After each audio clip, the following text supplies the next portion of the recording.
Our courts are based on clear and convincing evidence. Want convictions? Want justice? For what happened in the 2020 election? Then we need your help. Not fixing 2020 will damn our nation forever. The decision you make in the next few moments could decide whether we ever get our elections fixed or not. Here's why. Trump campaign and allies file 64 different lawsuits. They all went down in flames. 100% of these cases were presented on "It's the machines," or "The machines changed the votes," or "The voting company executive said he would make sure Donald J. Trump would not win." They all went down in flames. Why? You can't bring theories to court as evidence. No supposed Zoom call or six-degree polynomial math theory or census data is or ever will be proof of fraud. You can't bring theories to court as evidence. Here's why. In both civil and criminal law, the side making a claim carries the burden of proof, and prosecutors must prove guilt beyond a reasonable doubt. Without physical or otherwise verifiable evidence, a case cannot meet this high threshold. Physical evidence is the key. The question is, did anyone get relevant, reliable, provable, testable, and duplicatable evidence of what really happened in the 2020 general election? And the answer is yes, absolutely. The full forensic audit of Maricopa County, Arizona is the only evidence-gathering work which gathered relevant, reliable, provable, testable, and duplicatable evidence of what really happened in the 2020 general election. Evidence so damning that the system, the deep state, and those who pull the strings of this country have fought to keep it hidden and have hoped to have it be forgotten to time.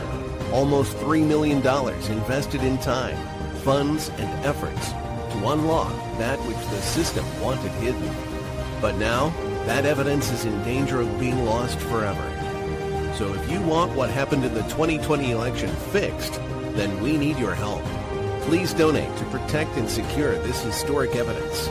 With the 2026 midterms coming up, the system is going to try to lame duck President Trump and then most likely introduce new impeachment proceedings. This is the evidence which will help win the war which is surely to come. We need to keep Maricopa County full forensic investigation and archive secure and ongoing. So if you want what happened in the 2020 election fixed, then we need your help. Please donate to protect and secure this historic evidence. We need your help securing the full forensic audit archives. Don't allow the only testable, objective, and reliable 2020 election evidence fall into obscurity. Millions were spent on getting it documented and tested. This is historic evidence. Not fixing 2020 will damn our nation forever. The historic Maricopa County full forensic audit effort processed 20,895,610 digital and forensic images of varying formats, resulted in 208 million individual evidence-proof files. The system processed over 58 billion forensic measurements, resulting in over 2 trillion individual base computations. No hopium, no hype, just hardcore forensic evidence. Please make sure the Maricopa County full forensic audit archives survive. Donate now. So if you want what happened in the 2020 election fixed, then please donate to protect and secure this historic evidence. We can't do it without you. We need you. America needs you. Our future needs you. Please donate now. Not fixing 2020 will damn our nation forever. Please donate now. Hey guys, how's that going? Welcome to the program. We're going to get deep. We're going to go back thousands of years, but we're going to get deep today because I think people need to be reminded of what's going on literally around us.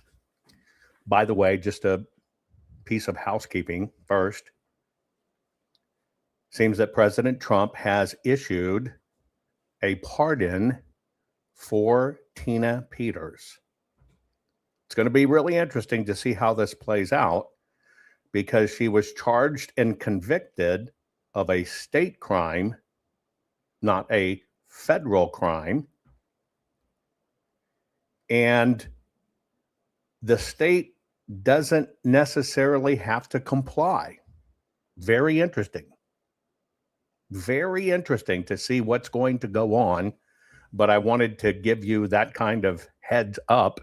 It's in play. By the way, today's program is brought to you by the fine folks at Gold Co. Here's what I'm asking you to do. I'm asking you to go to jovanlovesgold.com and just feed your brain. This is all about knowledge, folks. Nobody's coming to save you except you. Nobody's going to navigate you through this properly except you. And therefore, you have to feed your brain. Please go to jovanlovesgold.com, request your free gold and silver kit today, because now is the time to protect your money with gold and silver. I think silver's to the roof, isn't it? Almost. I mean, it's headed towards $65 an ounce. Folks, it's just about having some liquidity, at least have a little bit of peace of mind. Please protect yourself. And by the way, you might actually qualify to get up to $10,000 in free silver for doing it. I know the holidays are coming too. They're almost upon us. Today's my precious young son's birthday. Happy birthday, son. 26 years. 26 years old. My youngest. Damn. Time flies. And with the holidays, you know, we have our share of stress. I've got something to reduce your stress because the holidays are hectic. You're going to have family drama, even in good families. You're going to have last-minute shopping, if that's your thing. You're going to have late nights that can make the holidays feel like an endurance test. That's why I'm sharing the ultimate holiday survival plan. It's CBD from CB Distillery. Seriously, everything you need for a merry holiday is here. Think about it. Stuff your mom's stocking with CBD for better sleep. What a gift. Or maybe your fitness friends and buddies. How about the pain relief stick that's used for your post-workout plan? That's my go-to. And don't forget to grab a little holiday calm for yourself. Every CB Distillery product is made with premium quality, clean ingredients, no fillers, no artificial anything. And with over 2 million customers and 100% money-back guarantee, it's a gift you can feel good about giving, and a gift you give which will make people feel good. Mine is the roll-on for pain. It is the bomb. So this year, give yourself and everyone on your list the gift of better sleep, less stress, and pain relief with CBD from CB Distillery. And with my promo code, remember this time it's not my name, it's Rumble, and you can save 25% on your entire purchase. Visit cbdistillery.com, enter promo code Rumble for 25% off. cbdistillery.com, promo code Rumble, cbdistillery.com. There may vary by state what product they can deliver to you, but you can ask people in chat right here that use it. You can ask them. They'll tell you their own experience. If you want, scan the code you see on your screen. And in this downtime, when it's cold, this is when you should be planning to cover your booty. Don't forget, a great holiday gift is our Food Forest Bible. How to plant a food forest. This is how you plant it, P-L-A-N it, before you P-L-A-N-T it. You plant it.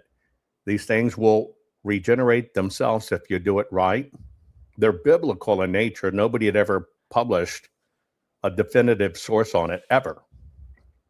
Right?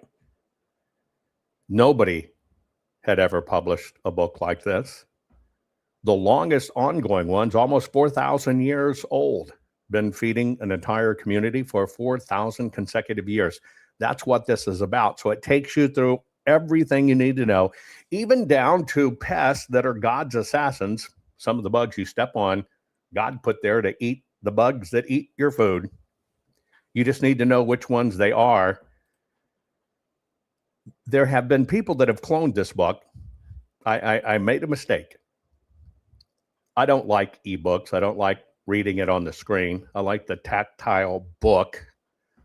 It's probably just me. I always think in terms of when it hits the fan or when it goes to hell in a handbasket. I want the hard copy, but I did do an ebook, and rat bastards took my ebook, cracked the ebook, and did their own versions, which are totally cheap versions. They're just writing off the name. Don't be fooled. It's got my name on it. You'll see it on the front. That's why I do that. I also teach you with fruit. I also teach you, if you don't like digging and weeding, how to deal with that. But we're going to be in trouble with our food supply. I keep on telling you. But you're big men and women. You can decide for yourself. And that's why I try to keep up with, hey, cut the crap out, culture, race, and American politics, because it's all crap. There's nothing real, folks. And we're going to talk about what's real and what's not, and how it all works. I'm going to do that by talking about spiritual warfare and the, get ready, the Satanic Triumvirates. I'm fumbling my words. When you look at the three demons that do this, three key demons. Most people only think in terms of Lucifer or Satan. There's three key demons. We're going to be talking about it. While the show open runs, I want you to think about, do you believe in demons? I want you to put it in chat as we get started. Do you believe in demons? And if you do, what form do you believe they come in? Is it just kind of like ether and out there? Is it in physical nature? Is it big bad beasts like Hollywood movies? Do they take over people? Right? I want you to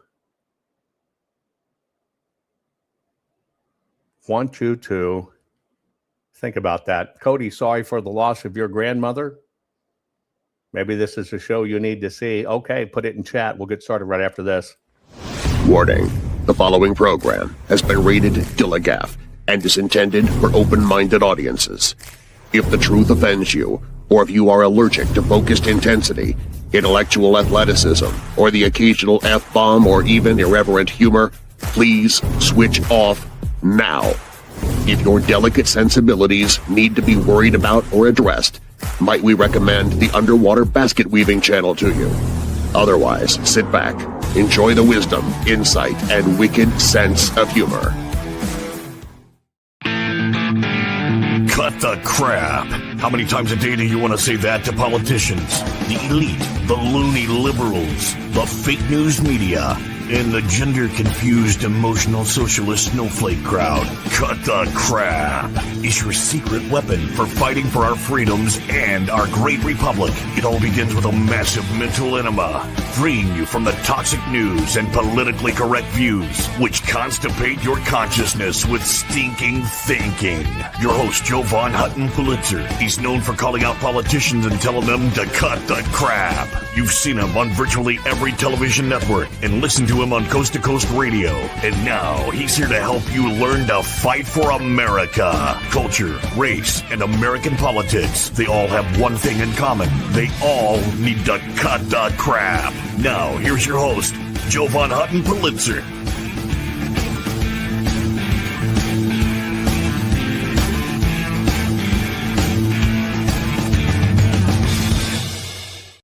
Do you believe in demons? Do you believe in spiritual warfare? Do you know about I always talk about the unholy trinity, media, academia, right? Politicians, etc. There is an unholy trinity that I think it's ironic that most churches don't actively teach about it. Now, I asked you in chat for the beginning of the program, How do you think, first off, do you believe in demons? Just give me a yes or no, put it in chat. And then the next question I asked is, what form do they take? Is it like Hollywood, the pick of destiny, and Satan's this big, fiery, huge horned rock star playing a guitar? Horns, cloven feet, fire, brimstone. Is it something in the air around us? Is it something that can infect people, infect the world? Is it something that can possess people? Like The Exorcist? Still scares the shit out of me when I watch it, no matter how many times I watch it. What form do you happen to believe demons take? And would you be able to recognize spiritual warfare if it was right in front of you? Do you think you'd be able to recognize spiritual warfare?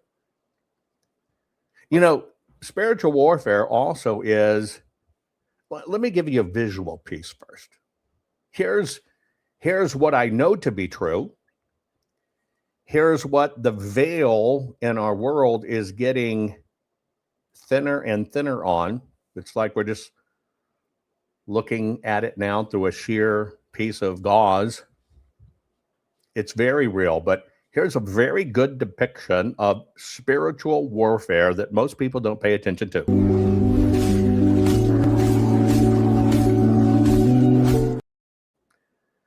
I'm going to put that on a loop for a bit. Let me switch my button here. I just want to play for a few times. I want you to imagine, and I'm telling you right now, this goes on around you nonstop. It's going on more than you could ever imagine.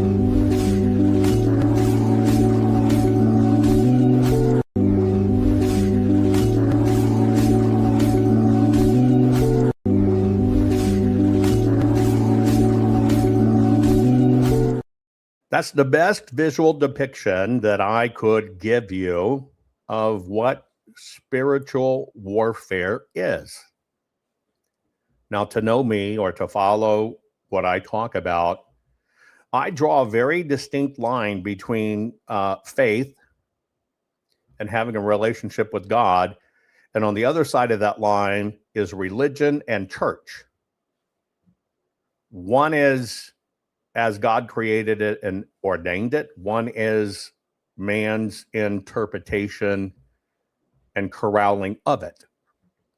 Literally, anytime people get together in his name and talk about these things, we're having church.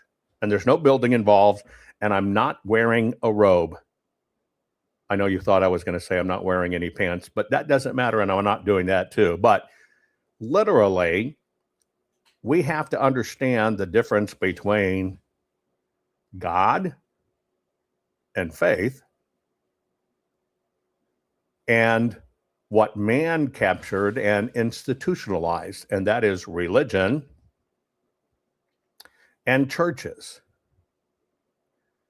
For me personally, I don't care what your religion is, because that's called free will. And I'd be a freaking liberal if I said, well, you got to do this or you're going to die or you're not worthy. That would kind of make me a screaming liberal idiot. But think about how many people do that and consider themselves conservatives, but do the very same thing that liberals do to us conservatives. So for me, I'll just tell you the truth. So you know where it is. You don't get confused. And this is only about spiritual warfare and things you should know. I think even all religions, whether it's native or pagan or anything, it all goes back to a common thread of things being revealed to man through God and having a direct communion with God. We're all in the same boat. We didn't get any of the dividing or hyphens just like they did to us as voters. You're either a African American or a gay American and all this bullshit hyphen. But you know, the original hyphens were the church hyphens. I don't subscribe to any of that. And therefore, I want you to understand, as we have this discussion, I don't care about your church or the label you wear as a religion. I also don't care whether you're a Democrat or a liberal or an agnostic or independent or Green Party or whatever, because the fact of the matter is, it's just none of my freaking business. And I'm grounded enough in absolute truth that I realize I have no say and my opinion just doesn't freaking matter. And I'm not so egotistical that I think I have any kind of dominion over you to tell you you're wrong. So I just want you to keep that in mind as we go through this today. This message is for everybody. Everybody. Right? Everybody. And by the way, you can't believe in God and you're made in God's image and free will and then turn around and tell somebody they're wrong because you don't believe the right thing. That is the opposite of free will. That is the opposite of trusting God, and that is the opposite of acknowledging God has a plan for everything and every one of us. And again, I always tell you, the number one cause of atheism in the world is Christianity. Don't believe me? Check it out. Okay. Let me show you some of the spiritual warfare going on, because sometimes people don't recognize it for what it is. The pandemic was spiritual warfare. What we're going through, cause and effect, because of the post effect of the pandemic, which was a topic of one of my other programs, is warfare. Let me show you another form of spiritual warfare. I just want you to think about this for a moment. Elon amplified this. Taiwan's falling birth rate approaches a record low. The country's population declined for the 23rd straight month in November, with almost twice as many deaths as births. What does evil want to do? You know of it when you think of a new world order or any of that stuff. We're the carbon they want to get rid of. So who is this serving? Who is this glorifying? Get it? Okay. So I want to set a few measuring sticks. This is not a sermon. This is a history lesson. This is not a sermon. This is a history lesson. Get it straight for people that are going to start posting biblical verses in it. You don't need to do that. This is a history lesson. That's it. It's a history lesson. Now, one of the things in history, right, that many people miss is what's quoted in Ephesians 6:12.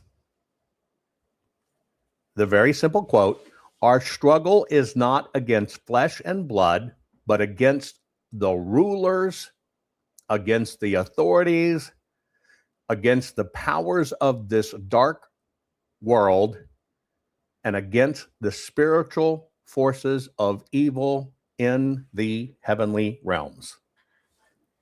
It's spelled out for you to understand what this is. It's clearly spelled out. 100%. Right? 100%. It is clearly spelled out for you. Now, with that said, history teaches us about another unholy trinity. And that's why I asked you, do you know this history of three particular, doesn't matter what you want to call them, devils, demons, angels, or whatever? You want to understand them for what they are. Now, pop quiz. How long has mankind, I'm looking for a number. How long has mankind been dealing with, and we know it by writings or stories or whatever, how long has mankind been dealing with this issue of spiritual warfare?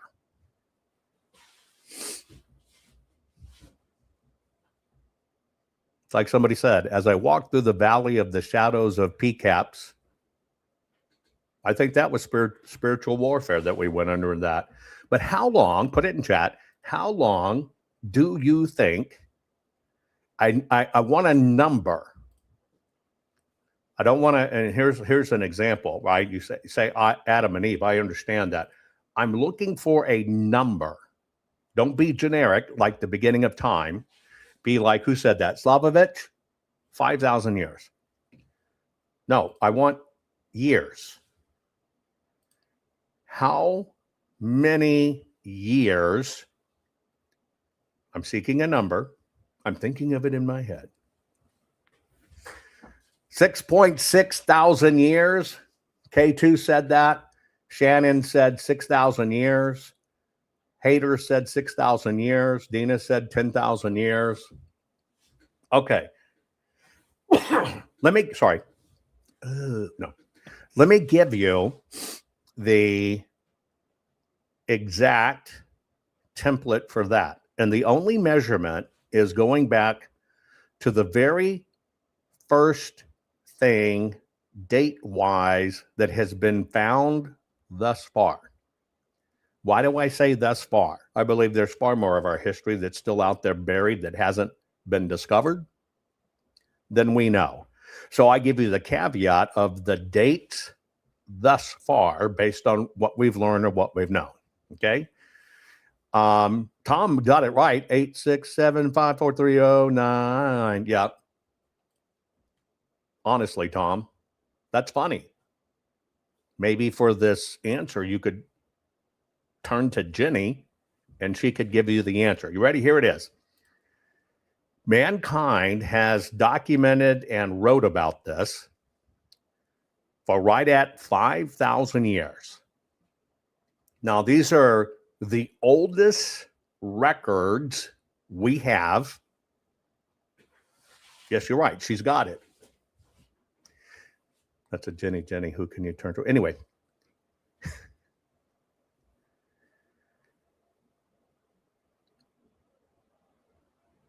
Mankind has documented this struggle for a very, very, very, very, very, very long time.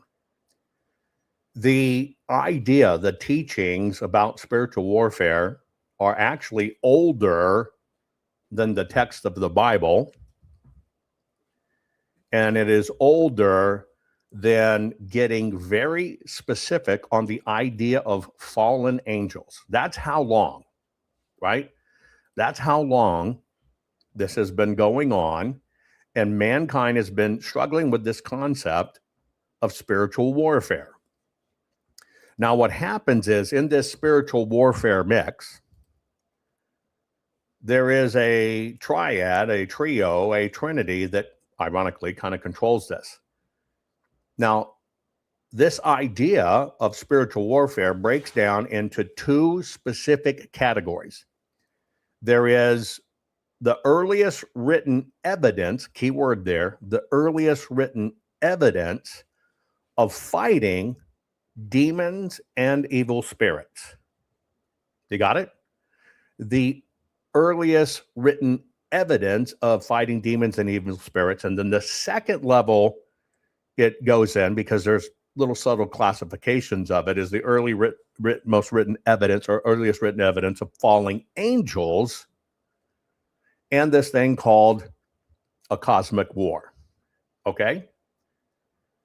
Now, if you go back to ancient times and ancient peoples, some of the first texts we have about this is in ancient Mesopotamia, what is basically called that the Middle East, the Levant, right? Sumer, Akkad, Babylon, Assyria, etc.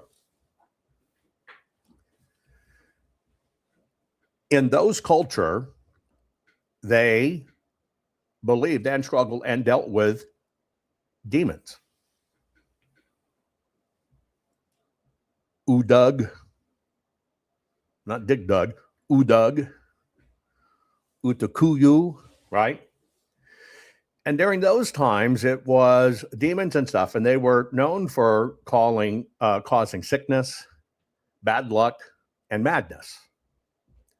And that's where people were discussing them at that time. Conversely, on the opposite end of that spectrum, people also believed in protective spirits. Okay? And they actually believed protective spirits, I still believe this myself, protective spirits were there to drive out and to counter the demons. This is where the concept of spiritual warfare comes from. This is where it comes from. Udag, Udagul. Udag, Udagul, right? That's what it was originally called, right? That was the prayer. Some might call it chant. Some might say it's exorcism, but it was a prayer, a petition, Udagul, to cast out evil demons. Now, this really took hold when you see the Sumerian writings, which come later, in the 3rd millennium BC. That's 2500 to 2000 BC. And from there, it's just kept on being studied, kept on being studied, kept on being researched, and more ancient writings have been found, right? I'll give you an example. The Udaghul, right? It happens every day in my broadcast with thumbs down. Somebody is so possessed, right, against the truth, so bitter, so angry, so obsessed with me. Think about this. That their mission that they have accepted in their life is to either make sure they troll my program every day or give thumbs down every single day of their life. That's like being infected by a cancer. So it can be very small and subtle, or it can be very big. So as we got more through time and history had more access than text that we have today, right? We began to be finding documents back then that basically were giving names and descriptions to these demons and exactly what they did and what they're charged with. And at the same time, there were explicit text of, okay, how do you battle this? And so if you were just to look at as far as surviving text, and remember, we may continue, and we do all the time, find more and more and more and more and more, and it probably pushes this date back. You're talking about 5,000 years old, that there's been organized spiritual combat against demons. Okay? And it's something very unique in the fact, just like the story of Noah crosses in excess of 2,000 cultures and languages, and all have variations of it. It's the same thing for spiritual warfare. Same thing. And they all kind of feature the same expanded cosmic framework, good versus evil, legions of lesser spirits, legions of greater spirits, and those two spirits fighting each other. And so what I've decided to do is I just want you to understand the concept of it, because in one glaring statement that people forget,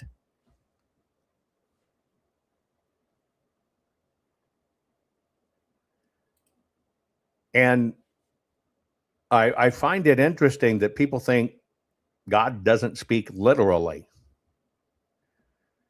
And that people apply our culture of entertainment value, our culture of conquering thought. That's what we are. I mean, look at what the movie studios, television series put out on the stuff they do, like transgenderism and stuff. That's just to conquer thought. And I think too many people overlay, well, let's call it modern thinking or modern entertainment, on ancient text, which were literal.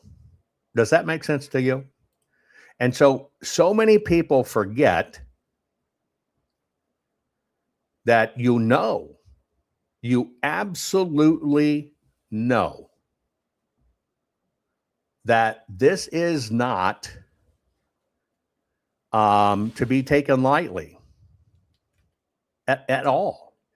And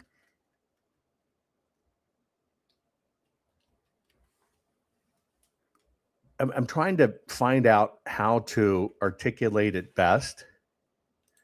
They're not prose. They're not entertainment. They're just facts. And it's written down. And it's there for people to see. And you go back at the time, back to the time that Jesus walked the earth, and then didn't you go to his crucifixion, and then you basically go 60 or 70 years post the crucifixion, or being crucified. And Paul wrote while he was imprisoned. Paul actually wrote Ephesians, and so he composed this particular Paul. So 30 years after Jesus' crucifixion and resurrection, okay? Which might be, written this one. So you understand the issue with Paul when it's in this time frame. It's someone writing in Paul's name versus somebody being the actual Paul written. So it's written about 60 to 62 AD was when this was written. But this is probably one of the most significant teachings that ever occurred. And it's just a fact. It is such a clear fact. And I think people miss the whole thing, right? For our struggle is not against flesh and blood, but against rulers, against authorities, against the powers of the dark world, against the spiritual forces of evil that are within the heavenly realms. Now, every single religion, everybody included, painted people bad if you don't study their faith. It's nothing unique. It's nothing unique to have Christians say, well, you transgress because you're not studying the Bible, or to have Jews say, well, you're not studying the Torah. That's a transgression. Duh. And that's why I said this is not a message about religion or faith. This is about the very simple concept of spiritual warfare. Now, the way spiritual warfare is designed and what every culture has dealt with is the purpose of the spiritual warfare from the dark side, first off, is to deceive. The Bible tells you it's designed to deceive. We have the PCAPs. We got them in 3,000 counties. Everybody can do it. They can take it back and whatever. You find in court never was true. You understand that's deception, don't you? And nothing excuses it. You're not excused because you call yourself a Christian. You're not excused because you wear a cross on the outside of your shirt. Period. And so at the base of what goes on amongst mankind is deception, deceit. That's the spreading of lies, false doctrines, and confusion. Pop freaking quiz. What are some of the false doctrines that you have witnessed emerged, we'll just say in the last 12 years? What are some of the false doctrines that are embedded inside society right now? Something you know is patently false, but it is now written into the doctrine of modern mankind. Climate change, that's basically saying, that's also saying God was wrong to put man here. God was wrong to have man evolve and be smart. Look what man built. God was wrong. Transgenderism, more than two sexes. That is a false doctrine. You know it, you see it. So I want you to understand this is not removed from us at all. And we're talking about things that have been discussed for 5,000 years. To deceive, spread lies, false doctrines, and confusion. You know why this occurs? Because everyone listening to this broadcast right now, we live in the domain that was taken over by demons. And there's really only one thing. There is a massive demons that hated that God chose mankind and gave mankind free will to govern themselves. And where we've got this incredible demonic fight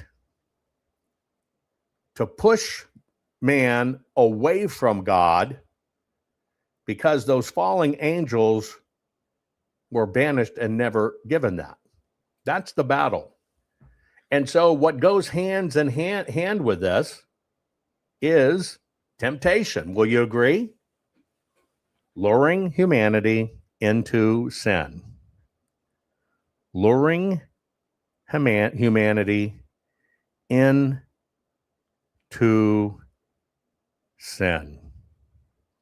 Ever thought about that? Do you think that still goes on? Do you think that still goes on? Put it yes or no in chat. Does that still go on? Is there still something that lures humanity into sin and disobedience? Accept my religion or I'll cut your head off.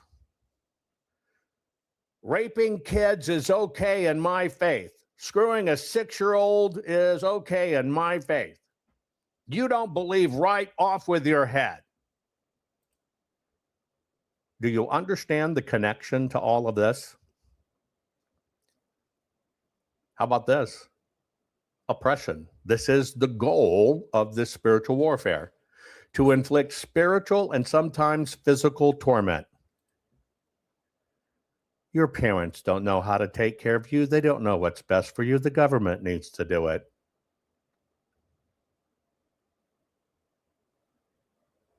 You know understand why I say cut the crap, culture, race, and American politics? It's because all of that is within the purview of this spiritual warfare. And then last but not least, under spiritual warfare, there is the factor of destruction. Much better. And here's what it says in the destroy: ultimately seeking to ruin human lives and separate them from God eternally. You will not go to heaven unless a poisonous snake bites you and you live. You won't go to heaven unless you can speak in tongues. You won't go to heaven unless you pay to these gods first. Do you understand how long this people has been going on? People, do you understand how long this has been going on? So what I'm going to do is I want to kind of show you a little bit of things that most people never get down to understand really what we're going through. Is that okay? But I want to understand a little bit about, I want you to understand a little bit about spiritual warfare first, so you understand this concept. First, I showed you this piece earlier.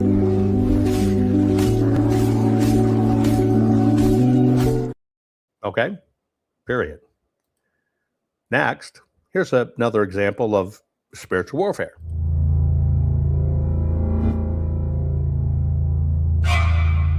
Look at you, weak and pathetic. You are nothing but a hypocrite, abandoned. I'll stop right there. What do you think a medicated kid or a trans kid heavily medicated thinks in their head as they're planning to kill people? It's a discussion very like this in their head.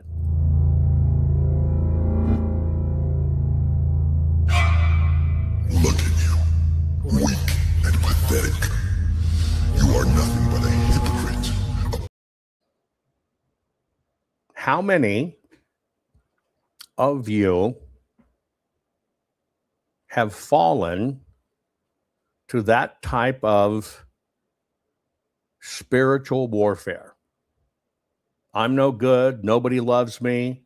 I can't do it. I can't keep it up. I'll tell you one thing. All the people that fight this battle out in the open air, like all of us, like those of us that sit behind a microphone and do it, you would not believe the spiritual warfare we are subjected to on a daily basis. In fact, the more you teach and help people to understand the real truth, the harder the attack begins. See, everybody on the planet is subjected to this. It's very funny that people will deny the existence of God, but don't even understand the demons talking in their own freaking heads. You can't have one without the other. Here's how it goes.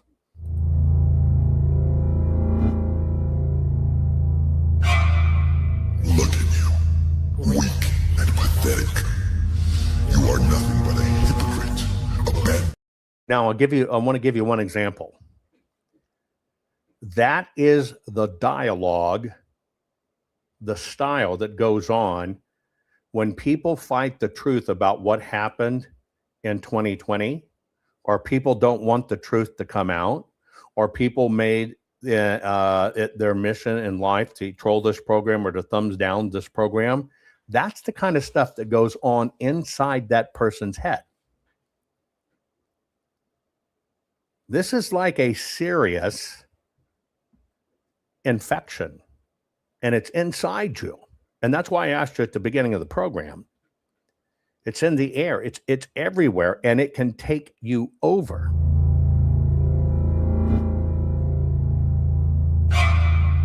Look at you, weak and pathetic. You are nothing but a hypocrite, abandoned and alone. You are my slave. You. Now, do you believe that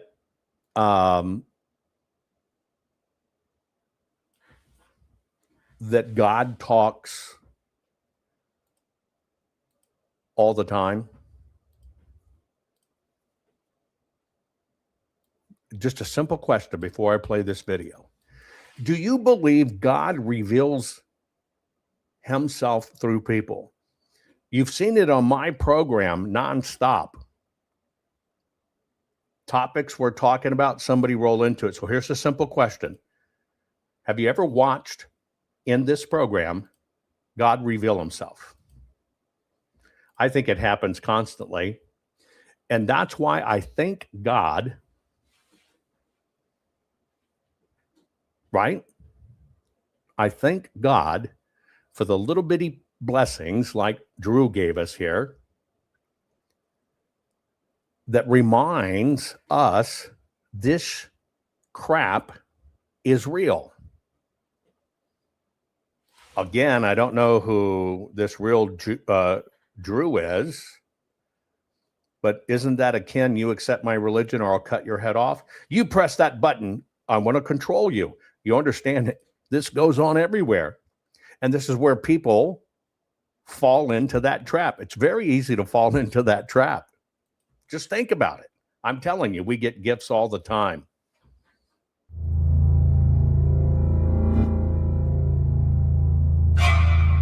Look at you. Oh, I didn't mean to do that. I'm sorry.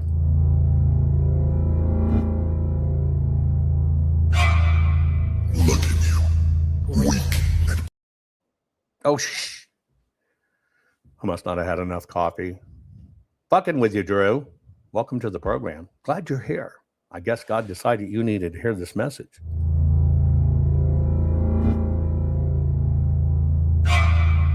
look at you.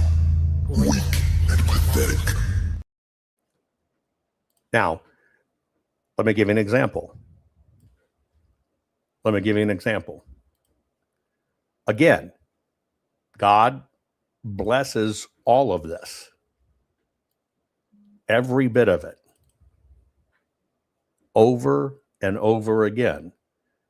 And Drew, who is the wise man that really produces my program, well, maybe now new. I'm you know, what am I at now? 8,000 hours of programming. I'm not sure how I did it without Drew. I have no idea. But I'd get more done if I just played it. Let me give you an example. I have free will. Let me play the video. If you're under attack, it means you're powerful. Here's how to fight back. 1. Protect your energy. Cut off toxic people and environments. 2. Pray and meditate daily. Strengthen your connection to the divine. 3. Stay disciplined. Distractions are designed to weaken you. 4. Trust your intuition. Spiritual attacks often come disguised as opportunities. 5. Keep your circle small. Did you catch what was true there, that sometimes attacks are disguised as opportunity?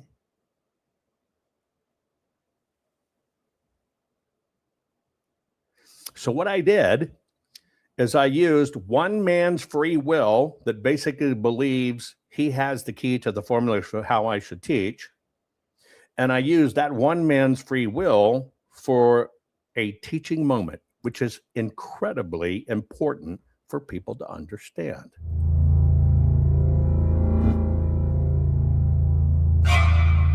Look at you. Weak and pathetic. You are nothing but a hypocrite, abandoned and alone. You are my slave. You are mine. Lord, please help me. Silence. Fire from Satan. Filthy animal. This man is bought with the blood of the Lamb. Christ is King.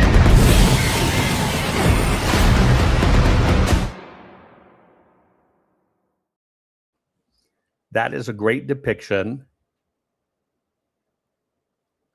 of the tools you have for fighting spiritual warfare. One more time, just for Drew. I'm going to fill you back up. I'm sorry.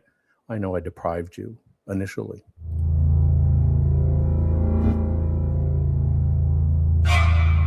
Look at you. Weak and pathetic. You are nothing but a hypocrite, abandoned and alone. You are my slave. You are mine. Lord, please help me. Silence. Fire from Satan. Filthy animal. This man is bought with the blood of the Lamb.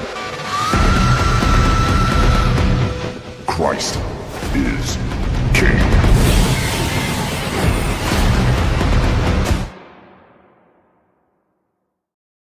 Now, here's another way to look at it to understand this concept of spiritual warfare before I get into the Trinity of demons. If you're under attack, it means you're powerful. Here's how to fight back. 1. Protect your energy. Cut off toxic people and environments. 2. Pray and meditate daily. Strengthen your connection to the divine. 3. Stay disciplined. Distractions are designed to weaken you. 4. Trust your intuition. Spiritual attacks often come disguised as opportunities. 5. Keep your circle small. Not everyone deserves access to you. 6. Speak life over yourself. Negative thoughts are part of the battle. 7. Stay focused on your mission. Your destiny is greater than the attacks. Victory is yours. Comment 999 if you refuse to lose this battle. My mission is to make you the smartest patriot in the room and to understand how evil does this to you and how evil deceives you and how evil distracts you and how evil tries to command you and how people actually get to this point that they think, well, it should be done this way or whatever. And we're actually falling into a trap that's very dangerous. Now, when we do this, I'm gonna go through each of these, and I want you to understand who, is that okay? Who these people are. Right? Who these people are, that there's actually an unholy trinity of them. And this isn't that battle of good versus evil and cosmic warfare and everything else. Okay? Now, you have always heard of Hillel bin Satar, otherwise known as Lucifer. You've always heard of that. Right?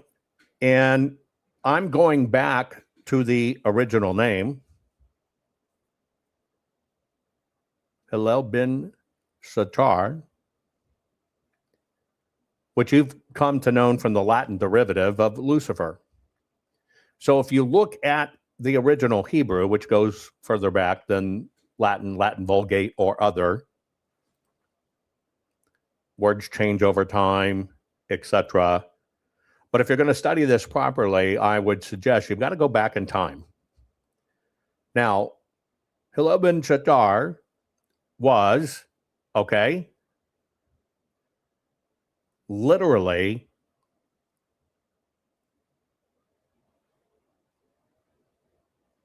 the definition is, and it's translated like this, the shining one, the son of dawn, or the morning star, or the son of dawn.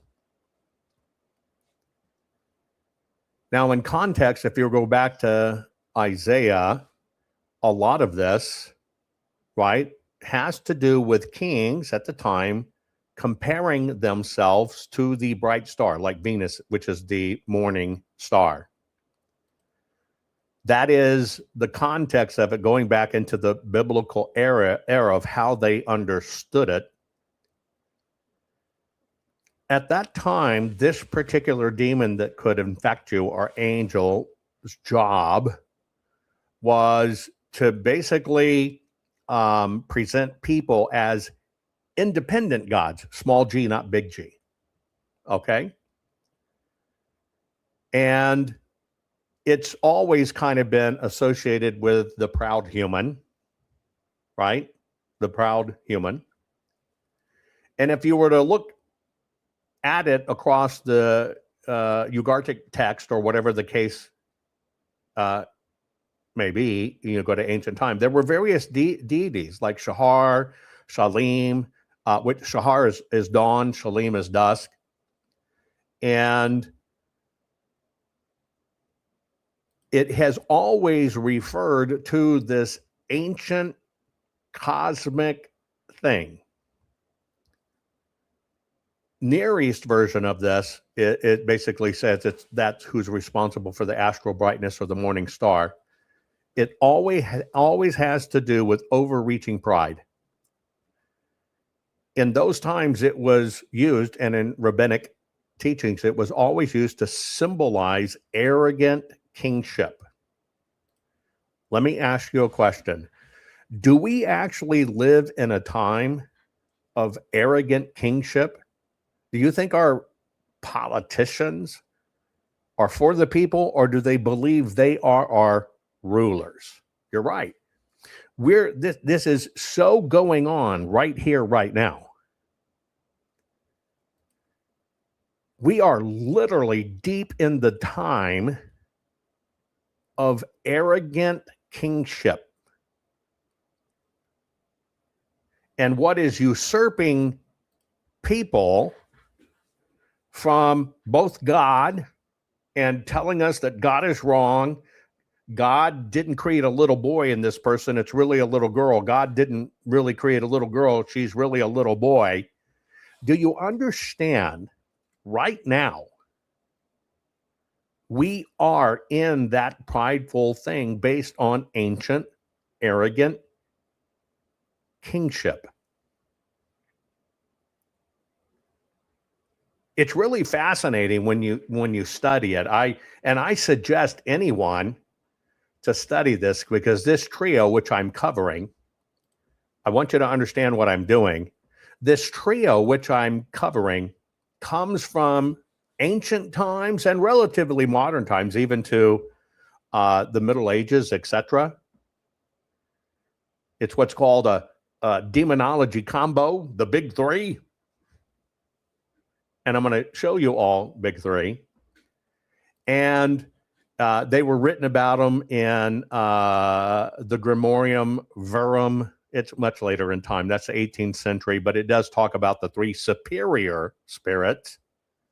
But it's been around for a very, very long time. But Lucifer, which is the start of it, Lucifer, right, is the shining one, the son of dawn, right? And is the one that works directly to show people that how pride makes you fall. And so you have to understand that Lucifer is the pre-name of what eventually became post-name, meaning fall. Pre-name and post-name is the fall of Lucifer. Let me kind of give you an anchor so you understand where I'm headed. The three demons who rebelled against God. The first was Lucifer, a being of extraordinary beauty, created in light. But pride was born in his heart. He wanted to be greater than God. He wanted the throne for himself. So he rose in rebellion and was defeated by the archangel Michael. Cast out of heaven, he became Satan, the adversary of humanity. The second was Beelzebub, known as the Lord of Corruption, a powerful fallen spirit who followed Lucifer, also driven by the hunger for authority and power. After his fall, he became a symbol of deception, decay, and spiritual filth. Today, his name is linked to everything that is false, polluted, and corrupt. The third was Belial, the most cunning of them all, a master of lies, manipulation, and chaos. He deceived multitudes with promises that were never meant to be fulfilled. He delights in disorder, division, and turning people against one another. Belial was condemned forever, and even now, he still whispers lies to those who choose to listen. But unlike humanity, fallen angels were never promised redemption. Their fate is already sealed. The scriptures are clear. They do not await forgiveness, they await final judgment. Do you recognize any of that? And this is why I'm covering this unholy trio, this unholy trinity, is because sometimes people isolate it down to just Satan. And it's so much bigger, so much more involved. But remember, it is the church that gave you Satan.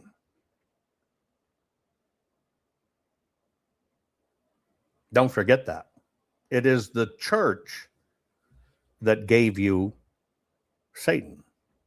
It is the church during the inquest and the conquering, where you had to accept the queen's faith that she made the king follow, right?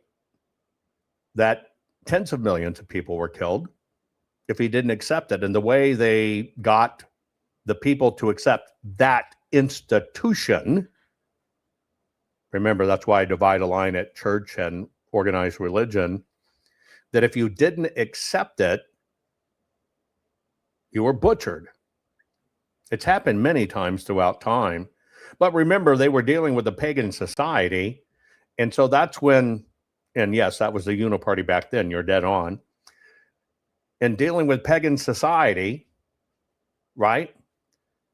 The reality is that that's where Satan became fire and got horns and got cloven feet and got a pitchfork and everything else, because a pagan could understand that. They were afraid of fire destroying their lands or their homes. They were afraid of the wild beasts. And the one weapon they fought with that they had at the time, most people never connect this, were pitchforks. That was about the big deal. So you have to understand it's much wider and much deeper and bigger than you could ever imagine. And I warn against this, because if you don't understand spiritual warfare, you don't understand what's really going on, and you say, hey, this is just Satan, it's all satanic. If you do that focus, it's another deception. If you do that one little focus, you forget there's others that you're not calling to account who are still working on your ass. I'll play it for you one more time. The three demons who rebelled against God. The first was Lucifer, a being of extraordinary beauty, created in light. But pride was born in his heart. He wanted to be greater than God. He wanted the throne for himself. So he rose in rebellion and was defeated by the archangel Michael. Cast out of heaven, he became Satan, the adversary of humanity. The second was Beelzebub, known as the Lord of Corruption, a powerful fallen spirit who followed Lucifer, also driven by the hunger for authority and power. After his fall, he became a symbol of deception, decay, and spiritual filth. Today, his name is linked to everything that is false, polluted, and corrupt. The third was Belial, the most cunning of them all, a master of lies, manipulation, and chaos. He deceived multitudes with promises that were never meant to be fulfilled. He delights in disorder, division, and turning people against one another. Belial was condemned forever, and even now, he still whispers lies to those who choose to listen. But unlike humanity, fallen angels were never promised redemption. Their fate is already sealed. The scriptures are clear. They do not await forgiveness, they await final judgment. Now, if you understand this, I'm only covering the leadership. I just want you to understand that. Of course, 1/3 of the angels fell. We know that. I'm only covering the leadership for a very simple purpose. Even things that mask themselves at good are never telling you the full story. And I personally think if you don't know the history and you don't know the full story, like in this case, you're only focusing on Satan, you're leaving yourself 2/3 open. That's why I do this. And there's so much of this all over the place, and people don't understand where shortcuts were taken in theology, right? There's just a lot going on. So I'm only trying to teach you what is going on. The one thing I'm trying to help you understand is how this triple play works against every one of us. Now, I want you to answer this honestly. You may have heard words like Beelzebub, and they go by many different names. I'll get to that in a minute. But you think it's some kind of remote thing, or it's what Freemasons pray to. It's all spiritual warfare. It's all little subtle deceptions, and it usually uses the formula of 70-30, 80-20, 70% truth, right? 30% crapola to shift you. I just want you to understand the shift. And I want you to understand the dividing line that church and organized religion has put in front of you.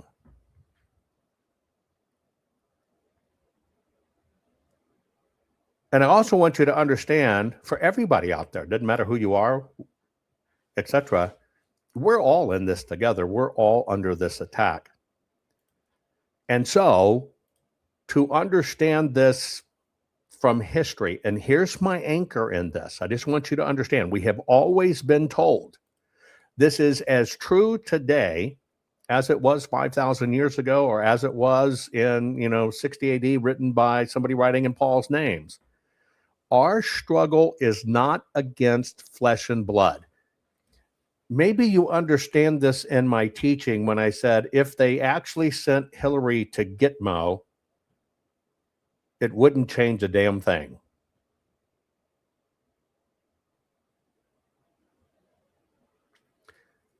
Do you now understand what I'm saying? If they got rid of George Soros, I tell you, it won't change a damn thing. See, I've steadily over the years continued to try to bring you along this path to understand they will always give us people to hate. That is also part of the distraction, because the whole thing is to keep you 100% away from the actual truth. So our struggle is not against flesh and blood. Here it is. Ready? Rulers, authorities that are the powers of the dark world against spiritual forces of evil. And this is happening in a heavenly realm. And their job is to deceive and to tempt and to oppress and to destroy. And a lot of this discussion happens, like I showed you, in your head. And so when you understand these older sources and you understand what's going on, these people are known by many names. You've also learned that one. In fact, the trios sometimes get confusing, which is why I think the church doesn't teach it, because they're not really interested in the historical nature of it. But these unholy trinities, you might have heard them as Lucifer, Beelzebub, Asheroth, or you might have heard it as Lucifer, Beelzebub, Leviathan, Lucifer, Beelzebub, Belial. But I want you to answer honestly, how many of you knew that from a leadership standpoint, there was actually a trio? Please answer honestly. How many of you knew there was a trio? Had you ever been taught before that there was a trio? You understand it always works in equals. Holy Trinity, unholy Trinity. It's always equals. Here is what happened in the election. No, here is what happened in the election. See, that's the yin and the yang, which is correct. But you're never taught the full truth. Now, the way I look at it is if you focus, they're just Satanic. How many people have you heard that are podcasters, let's say? They're just Satanists. They're just Satanists. They're just Satanists, Satanists, Satanists. And they have no concept. No concept. Okay, get people focused on Satan, and you left the other 2/3 exposed. You get it? This is where we are in our timeline, folks, of what we have to understand. And maybe for the first time, we really have to understand how long this fight's been going. Hey, put it in context of Muslims wanting to cut people's heads off. And you got Muhammad, and Muhammad created his own text, and Muhammad went to everybody in the ancient region and said, hey, what? You're talking about this fellow Jesus. Well, I am now better than that. I have a better version, and Jesus is not the Messiah. I am. How many of you had never heard that? And they don't teach that. 700s, in the 700s, when Muhammad did his, and that's why Sunnis and Shias fight each other. Why do they fight and kill each other? Because one says the Messiah for them is Muhammad. One says, or prophet for them is his uncle. And that's why they kill each other. But they're still fighting over, nope, this Jesus guy's not real. You're all wrong. It's me. You will bow down and acknowledge it's me, or we'll kill you. Does that sound familiar?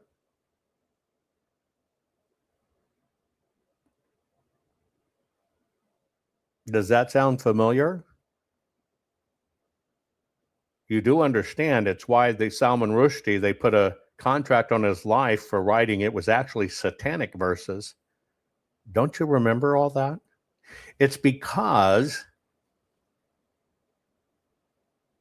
history is the lens that makes everybody understand this. And if you get it in little bitty bites, you never. But Muhammad basically said, you will accept me in place of Jesus. And this is the divine text, not what you're studying. And if you don't, you are an infidel and we will kill you. How many people just taught you that simple thing? When you put it into the context of you understand the deceive part and you understand Lucifer basically saying, no, I'm it, nobody else is it. This has been going on for a very, very, very long time. Now, the second one in this unholy trio, and I'm just using Beelzebub, spelled many different ways. Most people don't even know that Beelzebub was a Philistine deity, right?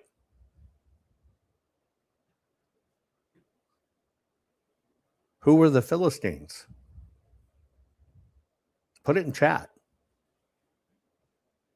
Do you know who were the Philistines?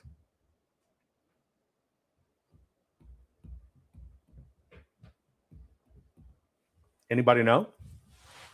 We've taught about it before. Who were, in reality, the Philistines? Well, it's just the ancient name for Hamas. But again, if you don't know your history, you don't get to connect the dots. And you completely forget that the Philistines are Hamas.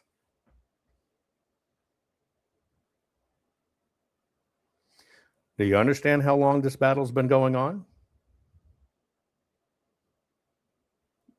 But you understand why they separate history? It's why they don't teach our school children in the United States of America about how our country was founded, our fathers, what we went through, why it was so divine. But now they teach you, nope, your founders were slave owners, they were evil. Everything's about cleaving, folks. And that's why I said, if you don't understand the history, you literally, right, even if you just literally focus on Satan and what this is, you don't even know the full history and you don't understand who and what these people are.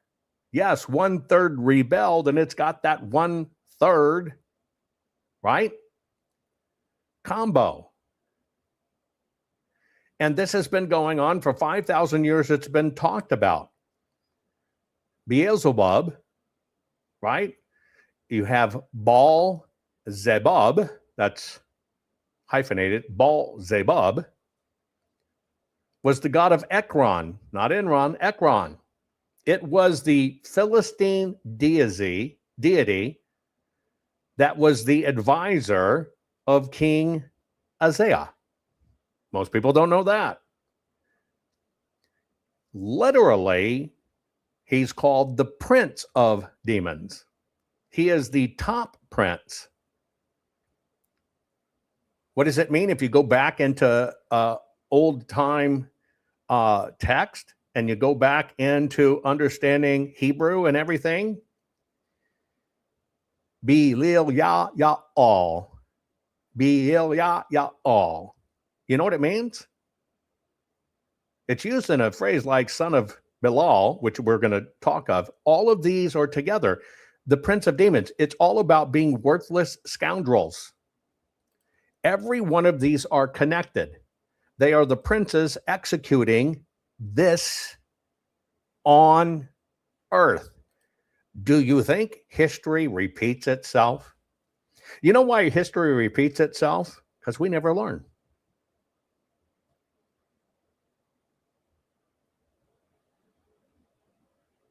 It's very simple. It's because we never learn. All of this has been out there at every time. But people are not. And just so you understand, Beelzebub, Baal, B-A-A-L dash Zebub, Z-E-B-U-B, is also Baal.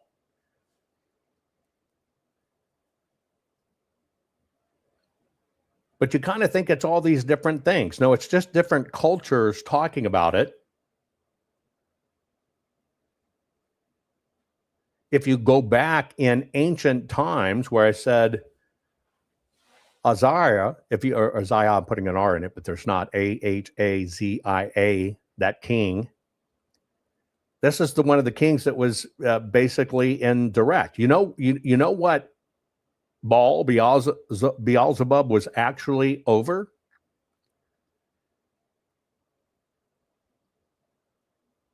You ever wonder where the term Lord of the Flies comes from? It's because this is the one that controls pestilence. Pestilence. Which I've always found is funny because if you rearrange it, it's Pete Santilli, but pestilence. He was the one that has the power over life's fortunes, life's sickness, health, and fertility. You see why you can't separate these? Because if you don't understand Lucifer's thing, and that's the fall, pride. I'm a star, I'm a this, I'm a that, I'm a hero, I'm a this, I got to be a hero. It's got to be about me. I got to name it after my name. It's I'm a patriot book because my name is Patriot. Do you follow what I'm saying? That's pride. But you miss all of these because right behind it, between the three, is where they have power over your fortunes and stuff. And you've got to understand the evil Trinity directly mocks the Holy Trinity.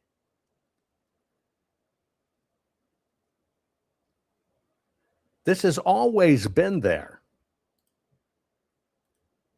And I think it's ironic when people learn about Belial, right? Belial. You know what he does? He is the one that seeds worthlessness, lawlessness, and good for nothing to society. Do you think that's going on? He's in charge of, get ready for this, the violent troublemakers. Do you think that's going on? Are we living in a world where we're plagued with violent troublemakers? This is why I tell you history is the most important thing you've got to understand. And they basically call you what they actually are. There you go. All of this is about grand deception. And when you see this unholy trinity in play, you begin to understand it. You begin to understand, right? These kids believe that they're bad, that something's wrong with my body, that's God is wrong, I am so worthless. Oh, we'll change that. God was wrong. We'll change that, little boy, because you think you're a girl and your parents fed you that. We'll just change you into a girl. And then what do? They bop right up to the pride thing. Oh, I'm going to wear it out. Look at this. I'm so special. Do you understand how these combos work? This is what we're dealing with. And I'm just providing a word of warning that even the church and organized religion has not taught you the truth you need to know. You are woefully inequipped because of the man part of it, not the God part of it. God is your faith. God is your direct connection. They killed Jesus because he says, you see these robes, you see these buildings? Nope, you talk to God. That's what God has always taught, and it's what Jesus taught. Where did it go? Well, no, it's this way, this building, this robe, this sacrament, this. That's man. And it's why you have to understand in all of this, you can lay any of these right over the politicians. If you just took what each of these demons that has been talked about for 5,000 years and what they're responsible for, when you understand it, you can lay over everything that's going on today. That is why this is spiritual warfare. That is why this is such a horrible fight. Did you know that God protects his people by raising an invisible barrier against all evil? In Job 1:10, Satan appeared before God. He admitted that Job was not unprotected but surrounded by a divine hedge that could not be broken. Have you not put a hedge around him, his household, and everything he owns? This wall could not be seen by human eyes, yet the adversary knew that as long as it stood, he had no access to Job, his family, or his possessions. It was a supernatural covering that guarded not only his life but also the work of his hands. In this way, God revealed his care for those who remained faithful to him. Just as he raised a spiritual hedge around Job, he can also surround those who trust in his word, setting boundaries that no force of darkness can cross. Even if we do not always see it, the enemy recognizes that there are limits established by God in favor of his children. Type Amen if you believe that God still builds a hedge of protection around those who trust him. Now, when you understand these ancient truths directly connected to God, you understand why I call out wearing a cross on the outside of your shirt is bullshit, because that's what you're trying to convince people you are. That means it's mankind, and your focus is mankind. It also means you are not really connected in this battle to understand it, because the cross on the outside of your shirt doesn't mean shit.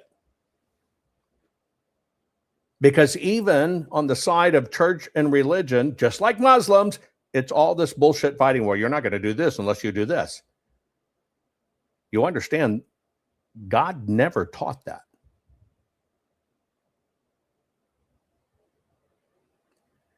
And so all I'm trying to do is to help you understand we live in a time of demons. We live in the realm of demons. Demons can infect people. Demons can take over people. Demons are incarnate in what you see because it's all the same thing. And so I want to remind you, this fight is not against flesh and blood. Why I basically told you if they hung Epstein or whatever, it doesn't make a bit of difference. That's the flesh and blood. And you know what? The system wants you to focus on the flesh and blood. They will always give you an evil to hate, to point to. And that's the distraction. And those people get paid good to do it. Our struggle is not against flesh and blood. It's against the rulers, against the authorities, against the powers of this dark world, which we live in, against the spiritual forces of evil in the heavenly realms, meaning it's always around us. Please, please, please share this program. I love you. I hope you got something from it. See you next time. Did you know that God protects his people by raising an invisible barrier against all evil? In Job 1:10, Satan appeared before God. He admitted that Job was not unprotected but surrounded by a divine hedge that could not be broken. Have you not put a hedge around him, his household, and everything he owns. This wall could not be seen by human eyes, yet the adversary knew that as long as it stood, he had no access to Job, his family, or his possessions. It was a supernatural covering that guarded not only his life but also the work of his hands. In this way, God revealed his care for those who remained faithful to him. Just as he raised a spiritual hedge around Job, he can also surround those who trust in his word, setting boundaries that no force of darkness can cross. Even if we do not always see it, the enemy recognizes that there are limits established by God in favor of his children. Type Amen if you believe that God still builds a hedge of protection around those who trust him. Not fixing 2020 will damn our nation forever. The historic Maricopa County full forensic audit effort processed 20,895,610 digital and forensic images of varying formats, resulted in 208 million individual evidence-proof files. The system processed over 58 billion forensic measurements, resulting in over 2 trillion individual base computations. No hopium, no hype, just hardcore forensic evidence. Please make sure the Maricopa County Full Forensic Audit Archives survive. Donate now. So if you want what happened in the 2020 election fixed, then please donate to protect and secure this historic evidence. We can't do it without you. We need you. America needs you. Our future needs you. Please donate now.